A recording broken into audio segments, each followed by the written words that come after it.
lorsque je vois ceux qui en face disent, après avoir regardé pendant 3 semaines,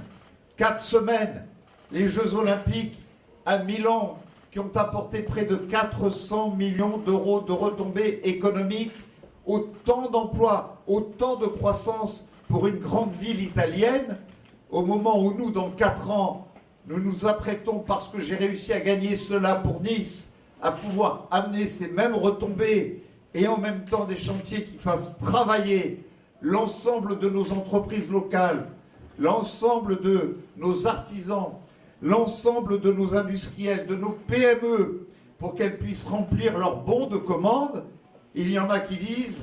non, ces grands événements, nous n'en voulons plus. De voir cette hôtellerie qui s'est bâtie aujourd'hui pour donner des emplois aux Niçois, multiplier par près de 30% leur capacité à créer de la croissance et de l'emploi dans notre ville,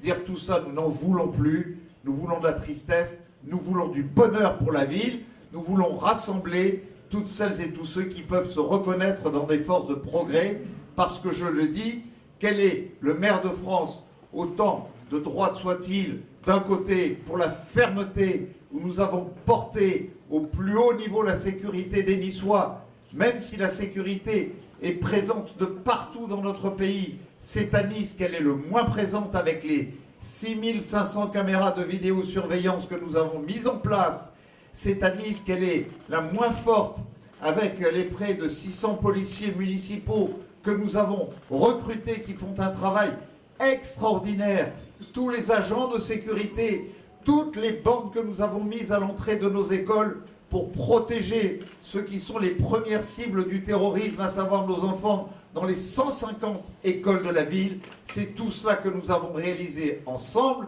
pour porter ces effectifs à 10 000 caméras d'un côté et de l'autre côté à prix de 1000 policiers pour que Nice continue à être la ville non seulement la plus sûre, mais aille encore un niveau avec son intelligence artificielle. Et cet hôtel de police,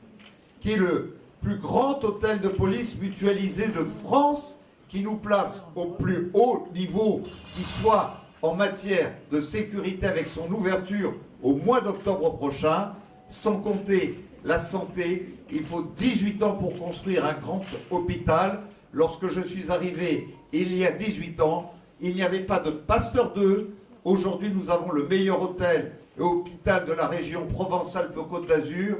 dont au bout de 18 ans, j'ai réussi à livrer la dernière tranche avec toutes mes équipes, toutes les équipes de santé les plus formidables qui soient, les plus grands soignants, les plus grands professeurs, les plus grands personnels si dévoués de nos services de santé, avec la cardiologie, la pneumologie et le caisson hyperbare le plus important d'Europe. C'est à Nice que nous avons réussi cela. Il faut 18 ans pour réussir cela, et nous sommes déjà engagés sur de nouveaux projets en matière de transition écologique face à l'immensité du défi climatique qui nous attend demain, pour permettre à cette ville, là où nous voyons tant de villes massacrées, tant de morts à cause des intempéries ravageurs et des journées caniculaires, oui, nous avons, avec nos espaces verts, nos plantations de 260 000 arbres et en même temps la perméabilisation de nos sols,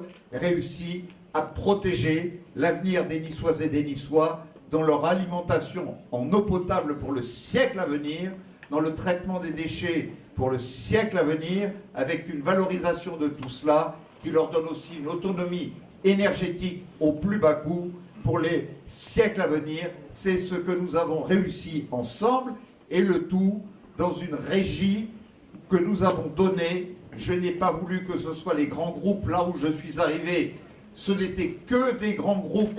commerciaux qui dirigeaient tout cela. J'ai voulu que les cantines scolaires, pour donner les meilleurs menus et les meilleurs produits à nos enfants, j'ai voulu que nos transports, j'ai voulu que le traitement de nos eaux usées, j'ai voulu que l'ensemble de nos politiques d'assainissement, j'ai voulu que l'ensemble des grands services publics que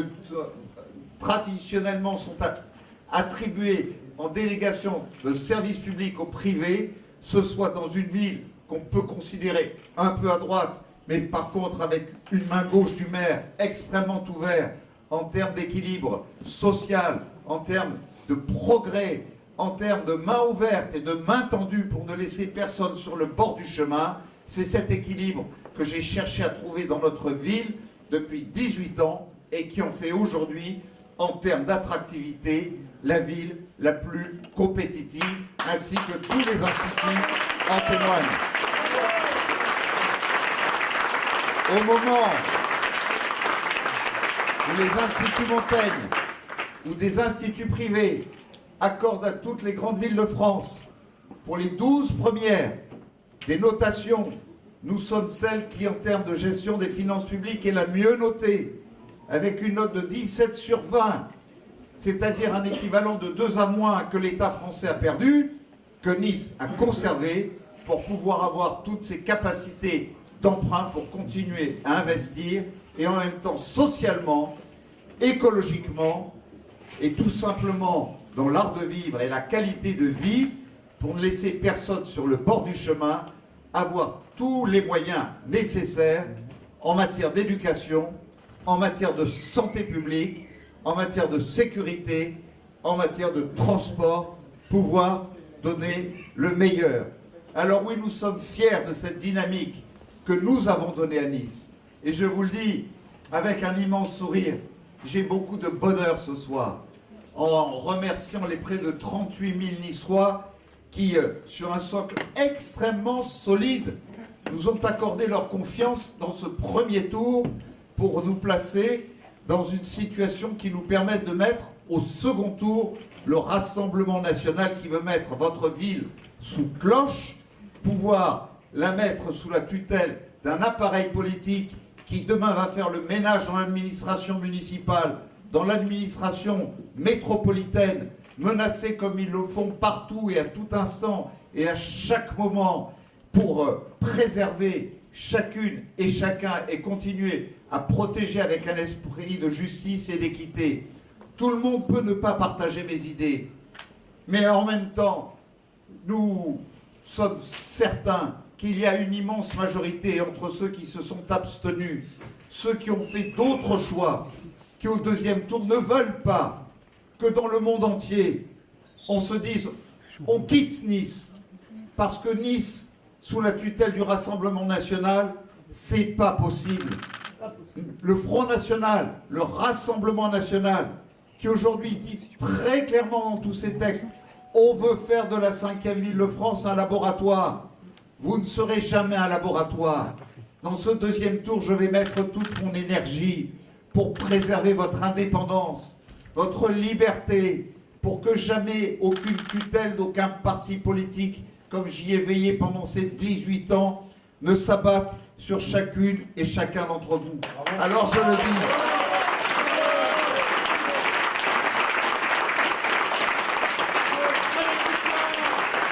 Il peut y avoir des différences.